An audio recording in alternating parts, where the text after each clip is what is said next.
गौरव, पीछे देख यार, तेरी पहली पत्नी जा रही है। अरे धोखेबाज झूठी मक्कार औरत, पहले तो बड़े बड़े वादे किया करती थी, कहती थी कि मेरा जीवन तुम्हारे साथ ही है, मैं तुम्हारे बिना जी नहीं सकती। मक्कार कहीं की, अब अपने दूसरे पति से भी यही सब कहती होगी। अबे ये औरतें ना बकवास करती है, इनकी मीठे मीठे बातों में कभी नहीं आना चाहिए। जिंदगी बर्बाद कर दी इस औरत ने मेरी।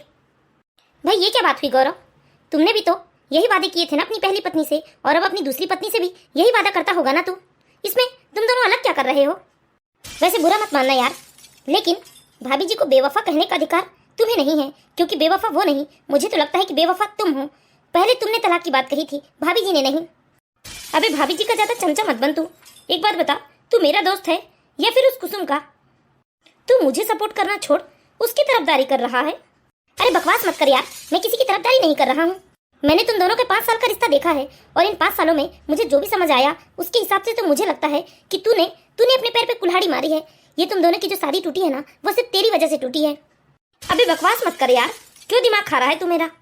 अरे यार तुम लोग बहस करना बंद करो। एक बात बताओ, इन 5 सालों में ऐसा क्या हो गया कि तुम दोनों ने अपना रिश्ता खत्म कर दिया?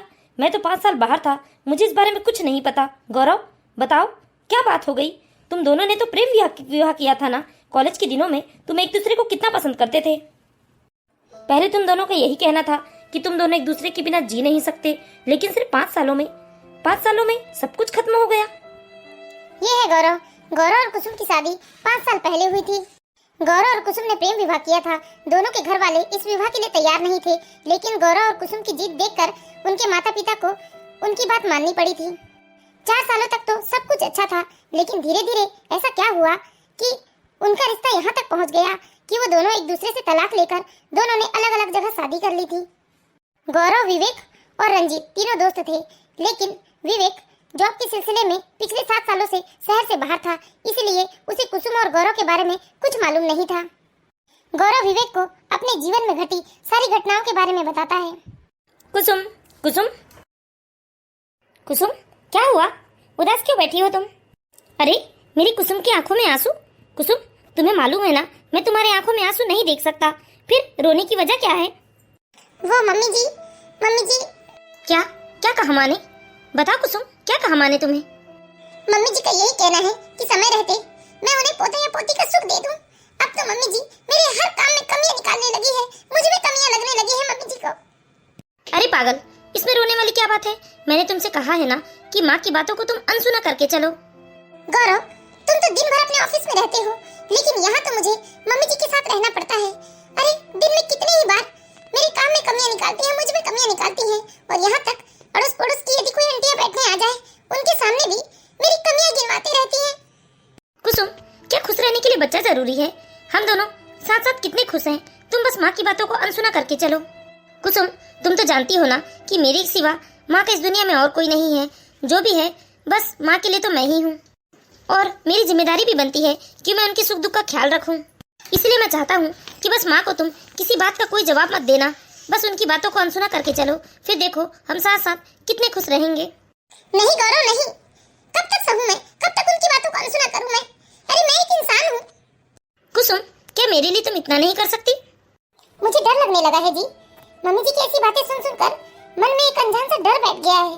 मम्मी जी हमेशा मुझे यही कहती है कि हमारी शादी को 3 साल हो चुके हैं, लेकिन अब तक मैंने उन्हें पोता या पोती का सुख नहीं दिया है। कहीं मेरे अंदर कोई कमी तो नहीं है? अरे कुसुम, तुम भी कौन सी दुनिया में जीती हो? अगर माँ चाहती है कि हम उन्हें पोता या पोती दे दे तो ठीक है, मैं कल ही छुट्टी ले लेता हूँ। हम डॉक्टर के पास जाकर अपने सारे चेकअप करवा लेते हैं। कुसुम और गौरव दूसरे ही दिन डॉक्टर के पास जाकर अपने सारे मेडिकल चेकअप करवाते हैं। असल में कुसुम के मन में कहीं न कहीं इस बात का डर था कि अब तक वो माँ नहीं बन पाई है, तो जरूर उसके अंदर कोई न कोई कमी होगी। और जब दूसरे दिन कुसुम और गौरव की रिपोर्ट आई तो कुसुम का डर सच निकला। कुसुम की रिपोर्ट में साफ साफ लिखा था कि वो कभी माँ नहीं बन सकती। लेकिन जैसे ही ये बात कुसुम की सास को पता चलती है, कुसुम की सास का गुस्सा तो जैसे 7वें आसमान पे पहुंच चुका था। गौरव, तू होश में तो है ना? हाँ माँ, मुझे इस बात से कोई फर्क नहीं पड़ता कि कुसुम माँ नहीं बन सकती। क्या बच्चों के बिना पति पत्नी एक दूसरे के साथ खुश नहीं रह सकते? तू मेरा इकलौता बेटा है, और जब से तेरी शादी हुई है ना, तेरे वंश वृद्धि की चिंता सताती है मुझे रात को नींद नहीं आती, और तू कहता है कि बच्चों के बिना भी तो जीवन हो सकता है। देखो माँ, ये सब कुदरत के हाथ में है, इसमें इंसान की क्या गलती है? कुसुम, चलो अपने कमरे में। विवेक की माँ शांति देवी ने तो अब अपनी बहू का जीना हराम करके रखा था। सोते उठते बैठते खाते बस वह कुसुम को यही ताने देती कि वह बांझ है, वह बच्चे को जन्म नहीं दे सकती, उसका जीना ही बेकार है। लेकिन बेचारी कुसुम चुपचाप अपनी सास की कड़वी बातें सुनकर सहन करती।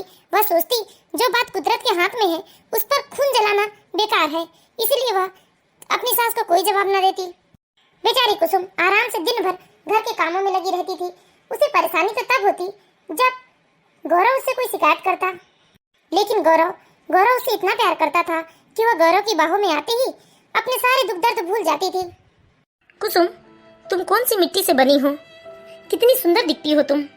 अरे बस कीजिए, आप तो बस बेकार में ही तारीफ करते हैं। अरे नहीं यार, मैं बेकार में क्यों तारीफ करूंगा? हमारी शादी को पूरे 4 साल हो गए, लेकिन आज भी तुम मुझे उतनी ही खूबसूरत दिखती हो जितनी कॉलेज के दिनों में दिखती थी। कुसुम, मैं तुमसे और कुछ नहीं चाहता, बस मैं यही चाहता हूँ कि जब मैं ऑफिस से लौटूं तो तुम्हारा हंसता मुस्कुराता हुआ चेहरा मिले मुझे। बस तुम दुखी और उदास मत रहना, क्योंकि तुम्हारे दुखी और उदास चेहरे को देखकर मेरा पूरा दिन खराब हो जाता है। इधर गौरव और कुसुम एक दूसरे के साथ बहुत खुश थे। गौरव को भी लगता था कि जीवन में खुश रहने के लिए बच्चे जरूरी नहीं हैं। धीरे धीरे समय बीत रहा था। इस बीतते समय के साथ शांति देवी को अपनी बहू का सजना सवरना, हंसना मुस्कुराना जरा भी पसंद नहीं आता। वह जब भी सस्ती सवरती तो शांति देवी उससे उल्टी सीधी बातें कहती। अरे बांझ कहीं की, जब बच्चे को जन्म दे ही नहीं सकती तो किसे रिझाने के लिए इतना सस्ती सवरती है? अरे खड़ी क्या है, तुझसे बोल रही हूँ, किसके लिए इतना सस्ती सवरती है? अरे पति को रिझाना चाहती है, पति को रिझा भी लेगी तो क्या कर लेगी? अरे बच्चे तो पैदा कर नहीं सकती। शांति देवी अपनी बहू को इतनी कड़वी कड़वी बातें कहती, लेकिन बेचारी चुपचाप सहन कर लेती। वह करती भी तो क्या, पिता का साया तो बचपन से उसके सिर से उठ चुका था। एक माँ है, वो भी बेचारी बिस्तर पर बीमार पड़ी रहती है। सास की कड़वी बातें सुनकर बिना कुछ कहे चुपचाप कुसुम अपने कमरे में चली जाती है। थोड़ी देर में गौरव ऑफिस से आता है। असल में गौरव चाहता था कि वह जब भी ऑफिस से लौटे तो कुसुम का मुस्कुराता हुआ चेहरा उसकी आंखों के सामने हो, इसलिए वो अक्सर गौरव के ऑफिस के आने के टाइम में सज सवर कर सामने दरवाजे पर आ जाती थी। थोड़ी देर में गौरव ऑफिस से आ जाता है, लेकिन देखता है कि आज तो कुसुम दरवाजे पर नहीं है। गौरव बेटा, तुम इतने उदास और दुखी क्यों रहते हो? माँ, मैं तो उदास या दुखी नहीं हूँ, अच्छा तो हूँ ना। गौरव बेटा, क्या बिना बच्चों के भी कोई जीवन होता है? अरे बच्चों से ही तो जीवन में रौनक आती है ना। लेकिन माँ, दुनिया में हजारों लोग हैं जिन्हें बच्चे नहीं हैं। बेटा, तू मेरा इकलौता बेटा है और तेरी वंश उन्नति की मुझे बहुत चिंता है। माँ, आप चिंता क्यों करती हैं? मैं अनाथालय से एक बच्चा गोद ले लूंगा। अरे तेरा दिमाग ठिकाने पर है ना? तू अनाथालय से बच्चा गोद लेगा? तू जानता भी है अनाथालय में न जाने किस किस की पाप की निशानी पलती है। देखिए माँ, अब मुझे इस बारे में कोई बात नहीं करनी है। अरे नहीं करना चाहता तो मत कर, मेरा क्या, मैं तो आज हूँ कल नहीं। लेकिन क्या तू बिना बच्चे के पूरी जिंदगी काट लेगा? बुढ़ापे में बच्चे ही तो होते हैं जो माँ बाप का सहारा बनते हैं। देखो तू मेरा बेटा है तो बुढ़ापे में तू मेरा सहारा बन रहा है कि नहीं? फिर सोच, तेरे बुढ़ापे में तू किसे अपना सहारा बनाएगा? और अनाथ आश्रम से लिया बच्चा, क्या पता कल को वो तुझे दिल से माँ बाप स्वीकार करेगा भी या नहीं। अरे बेटा, अपना खून अपना होता है, तू कब समझेगा इस बात को? माँ, जमाना कहाँ से कहाँ पहुँच गया है और अभी भी आप अपने और पराये पर उलझी हैं। अरे बेटा, ये बड़ी बड़ी बातों से ना दुनियादारी नहीं चलती है। मेरी बात मान, अभी भी कुछ नहीं बिगड़ा है, दूसरी शादी कर ले। माँ, मुझे इस बारे में कोई बात नहीं करनी है। कुसुम, अब तुम भी रोने धोने लगी। मुझे समझ में नहीं आता कि मैं रोज रोज माँ को समझाऊं या तुम्हें समझाऊं। नहीं समझाना है तो मत समझाइए, अपनी माँ की बात मान लीजिए चुपचाप। कुसुम, बकवास मत करो यार। जब भी गौरव ऑफिस से आता तो गौरव की माँ उसे अपने पास बिठाकर बस दूसरी शादी की बातें करती, और इधर जब गौरव और उसकी माँ की बातें कुसुम सुनती तो वह बहुत दुखी हो जाती। उसकी आंखों से आंसू थमने का नाम नहीं लेते। गौरव कभी अपनी माँ को समझाता तो कभी अपनी पत्नी को समझाता।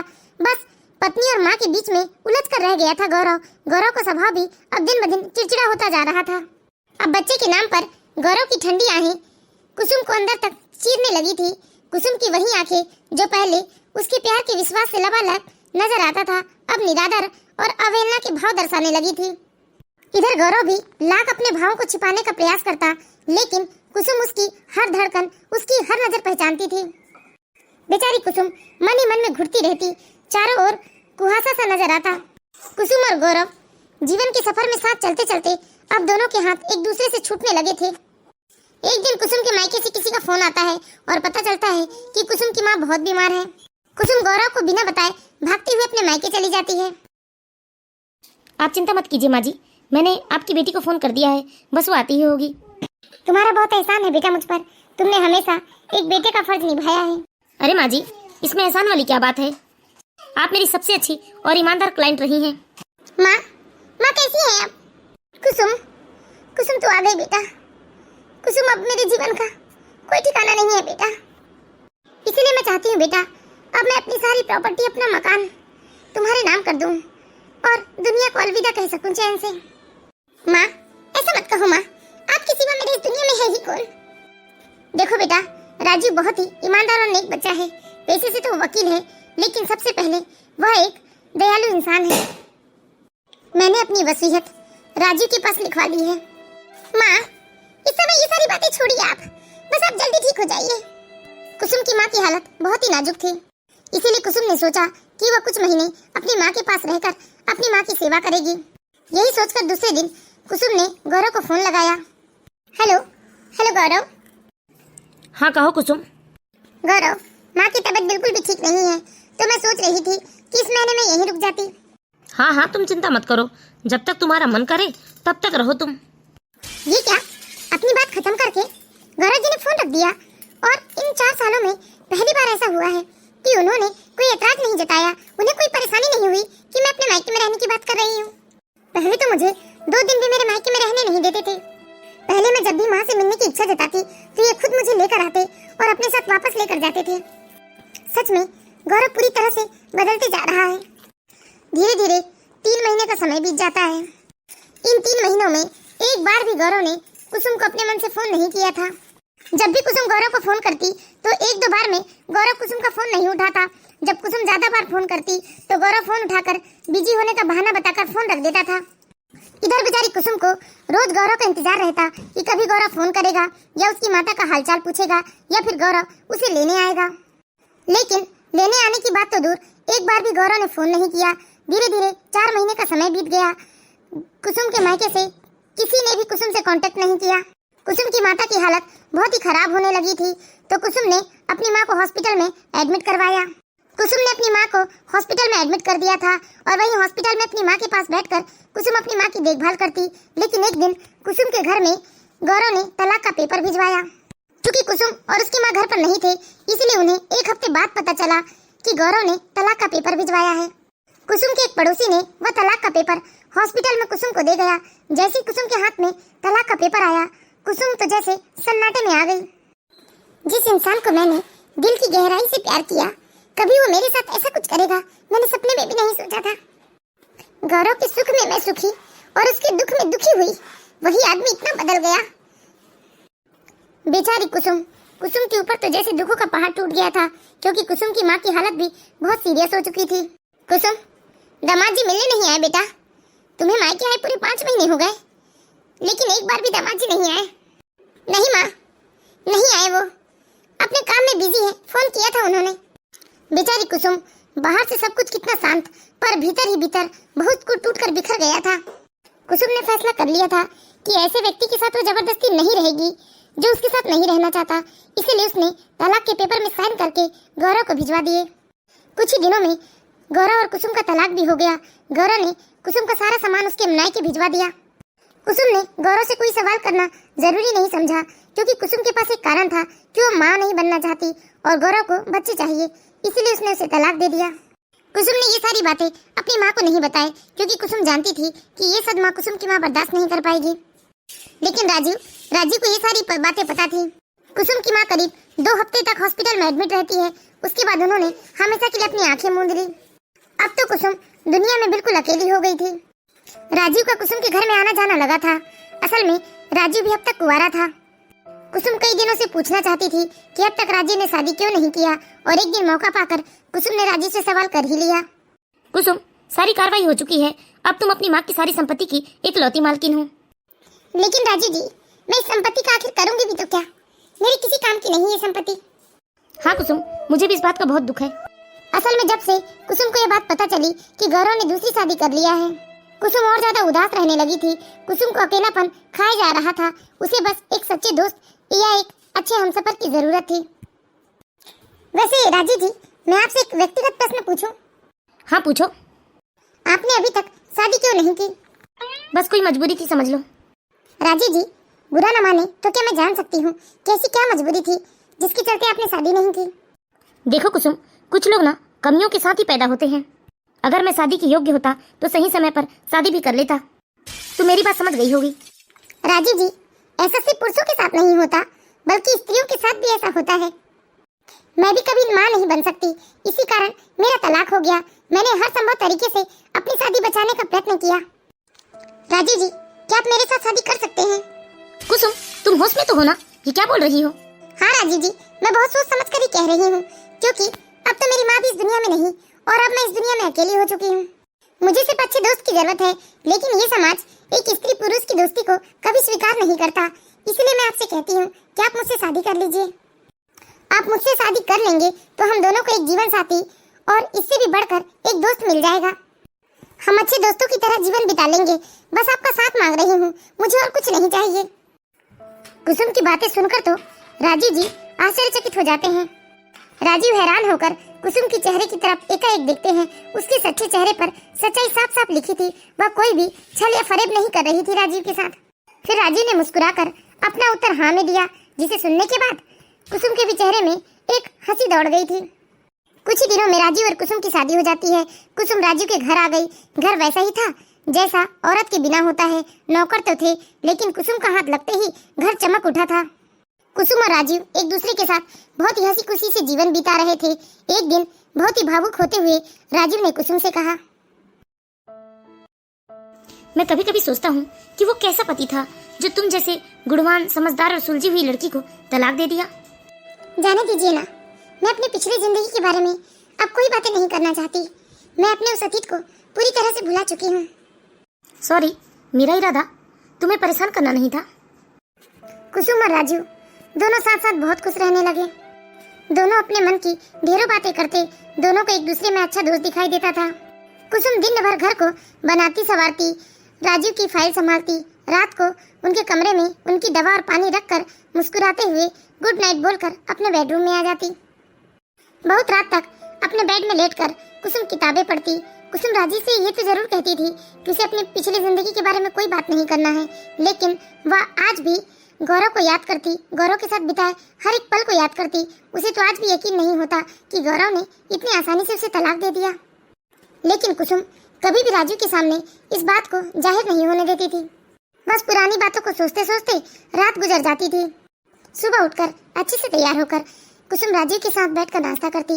राजू के कोर्ट चले जाने के बाद वह राजू के सारे काम करती, जैसे कभी बैंक जाना, कभी मार्केट जाना, कभी उनके डॉक्टर से मिलना और उनका सारा हिसाब किताब देखती।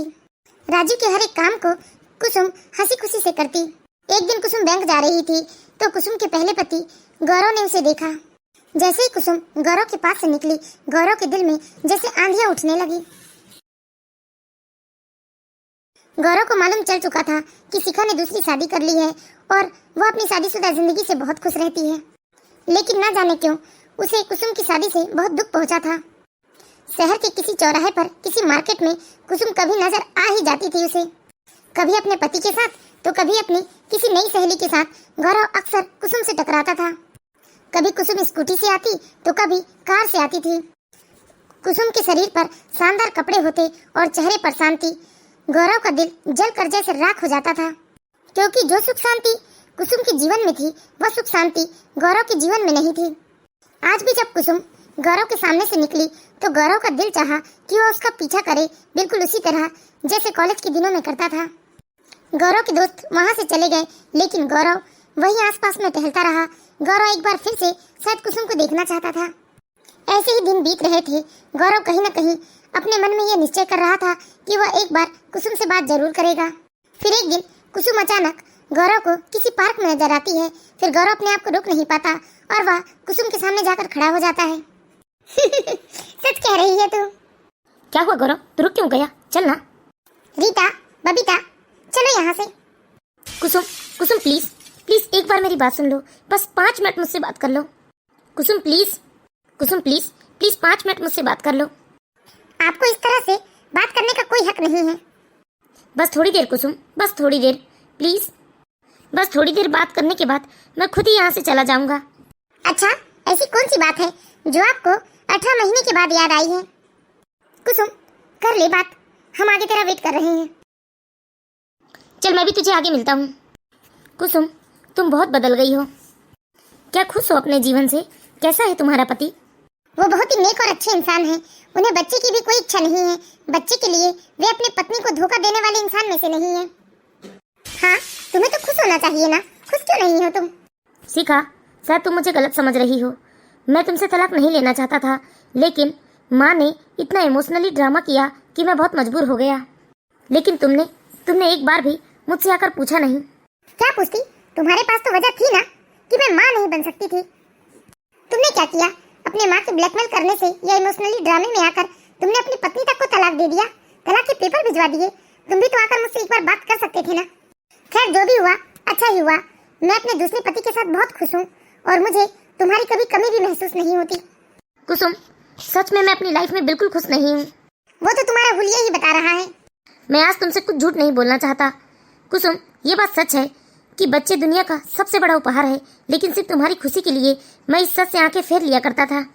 तुमसे तलाक के बाद मेरी शादी रचना से हुई, मेरे 2 जुड़वा बच्चे हुए, मैंने दुनिया की सबसे बड़ी खुशी देख ली। फिर भी मैं टूट गया हूँ। मंजिल पर पहुँचने के बाद भी भटक रहा हूँ, क्योंकि मेरी पत्नी बहुत ही कर्कश स्वभाव की है। मेरी पत्नी को अपने सिवा किसी और का ख्याल ही नहीं रहता। वह तो बस यही कहती है कि बच्चे संभालने की जिम्मेदारी मेरी है, क्योंकि मैंने बच्चे के लिए ही उससे शादी की है। वह बहुत ही फूहड़ और बदतमीज मिजाज की लड़की है। माँ से भी बात बात पर झगड़ा करती है। वही घर जो तुम्हारी उपस्थिति में खुश और शांत नजर आता था, अब वह कलह का अड्डा लगता है। घर जाने का मन नहीं होता कुसुम। मैं तुम्हारे साथ बिताए हर एक पल को रात भर याद करते रहता हूँ, चैन से सो भी नहीं पाता कुसुम। तुमसे दूर होने के बाद मुझे पता चला कि संसार में सबसे बड़ी खुशी तुम्हारे जैसी पत्नी है। मैं तुम्हें कभी नहीं भूल सका। मैं मानता हूँ कि बच्चे का ना होना इतनी बड़ी कमी नहीं जितनी बड़ी तुम्हारे जैसी पत्नी को ठुकराना है। मुझे यकीन है तुम भी मेरे बिना खुश तो नहीं होंगी। मैंने तुमसे अलग होकर अच्छा नहीं किया। क्या हम अच्छे दोस्त की तरह रह सकते हैं? मैं तुम्हें अब भी प्यार करता हूँ कुसुम। बंद करो अपनी बकवास। प्यार जैसा पवित्र शब्द बस एक खेल बनकर रह गया है तुम्हारे लिए। मेरे पति का प्रेम कितना शक्तिशाली है तुम सोच भी नहीं सकते। उनके निश्चल निर्मल प्रेम के प्रति मेरा मन श्रद्धा से भर उठा है। हमारे रिश्ते में विश्वास, समर्पण, आदर, अपनापन, और जब भी मैं उनके साथ होती हूँ तो मुझे लगता है कि मैं एक घनी छाया में बैठी हूँ, निश्चिंत, सुरक्षित और बहुत खुश। मैं आशा करती हूँ कि आप मुझसे दोबारा मिलने की इच्छा नहीं जताएंगे। गौरव, जाते जाते तुमसे एक बात जरूर कहना चाहूंगी। कुछ पल किसी की आंखों में तैरता हुआ प्यार कभी कभी पूरा जीवन जीने के लिए पर्याप्त होता है, और वो प्यार मुझे अब मिल चुका है। इसीलिए अब मुझे तुमसे मिलने, बात करने या तुम्हारे बारे में जानने में कोई रुचि नहीं है। विनती करती हूँ कि दोबारा तुम मुझसे मिलने की इच्छा न जताओ। कुसुम अपनी बात कहकर वहाँ से चली जाती है। आज गौरव कुसुम के महत्व को समझा अपने जीवन में, लेकिन तब तक बहुत देर हो चुकी थी। इसीलिए दोस्तों, कभी कभी जल्दबाजी में या किसी के भावनात्मक दबाव में आकर हमें कोई ऐसा फैसला नहीं लेना चाहिए जिसके लिए हमें जीवन भर पछतावे के सिवा और कुछ ना हो। हम आशा करते हैं दोस्तों आप लोगों को हमारी कहानी जरूर पसंद आई होगी। यदि कहानी अच्छी लगी हो तो प्लीज इस वीडियो को लाइक कीजिए, और इसी तरह की प्यारी प्यारी मोरल स्टोरीज देखते रहने के लिए हमारे चैनल बालाघाट की बेटी को सब्सक्राइब करें।